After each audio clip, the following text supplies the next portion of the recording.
बिस्मिल्लाहिर्रहमानिर्रहीम। अस्सलाम वालेकुम। चीन और इंडिया के मुज़ाकरात बुरी तरह से नाकाम हो गए। मोदी और फौज का हंगामी इजलास, क्या फैसला होने जा रहा? मजीद तफसीलात जानने से पहले मेरी आपसे दरख्वास्त है कि मेरा चैनल सब्सक्राइब कर लें और साथ मौजूद घंटे के बटन को भी दबा दें ताकि मेरी हर नई आने वाली वीडियो आप तक बआसानी पहुंच जाए।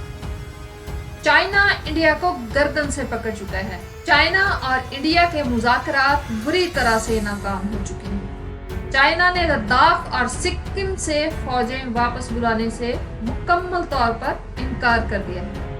भाइयों बहनों, मुज़ाकरात के ज़म्न में इंडिया ने पहले लेफ्टिनेंट जनरल जोशी को भेजने का फैसला किया, मगर बाद-ए-ज़ां उन्होंने लेफ्टिनेंट जनरल हरिंदर को मुज़ाकरात के लिए भेजने पर इत्तफाक किया। इंडिया वालों को इस बात का ज़ोम था कि मुज़ाकरात के लिए चाइना की तरफ से भी कोई लेफ्टिनेंट जनरल आएगा, मगर चाइना ने एक मेजर जनरल को भेजा, जिससे अंदाजा होता है कि चाइना वालों ने इन मुज़ाकरात को कोई अहमियत नहीं दी। साथियों, मुज़ाकरात के लिए एक लेफ्टिनेंट जनरल के सामने एक मेजर जनरल आए तो ये लेफ्टिनेंट जनरल के लिए बड़ी तौहीन-आमीज़ बात है। चुनांचे चाइना के इस बेपरवाह अंदाज से भारत को आलमी सतह पर सुबकी का सामना करना पड़ा।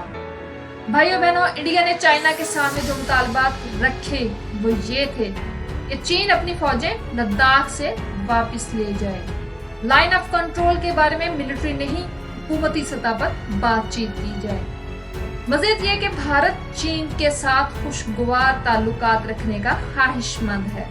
चलिए अब इन मुतालबात के जवाब में चीन का नुक्ता नजर जानते हैं। साथियों, चीन ने कहा कि वो किसी सूरत लद्दाख से अपनी अफवाज नहीं निकालेगा। मजीद ये कि चीन की सरहदों के बाहर जहां भी चीन के मफादात मौजूद हैं, इंडिया उनको नुकसान पहुंचाने की कोशिश ना करे। यानी सीधा सीधा मतलब ये बनता है कि भारत गिलगित बल्तिस्तान, बलूचिस्तान, ग्वादर और सी पैक के बारे में सोचना छोड़ दे और दहशतगर्दों की सरपरस्ती बंद कर दे। ताज़ा तरीन इतलात के मुताबिक मुज़ाकरात की नाकामी के बाद नेशनल सिक्योरिटी एडवाइजर, दीगर बड़े ओहदेदार और मोदी हंगामी इजलास में मौजूद रहे। फैसला किया गया है कि वादिया कश्मीर से अपनी अफवाज कम करके लद्दाख और सिक्किम में तैनात की जाएं। कहाँ तो इंडिया गिलगित बल्तिस्तान और आज़ाद कश्मीर लेने की बात कर रहा था और अब सूरत हाल ये है कि लद्दाख जिस पर इंडिया ने कब्जा किया हुआ था उसके हाथ से निकल गया।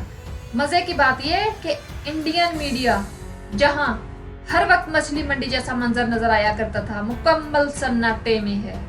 मोदी सरकार की तरफ से लद्दाख की बाबत कोई भी खबर लगाने से मना किया गया है। इंडिया के पास अब सवाए मिन्नत समाजित के कोई रास्ता नहीं बचा। मोदी की इंतहा पसंदी ने हिंदुस्तान को उस चौराहे पे ला खड़ा किया है जहां पर सारे रास्ते तबाही की तरफ जाते हैं। इसी के साथ मैं आज की वीडियो का इख्तिताम करती हूँ।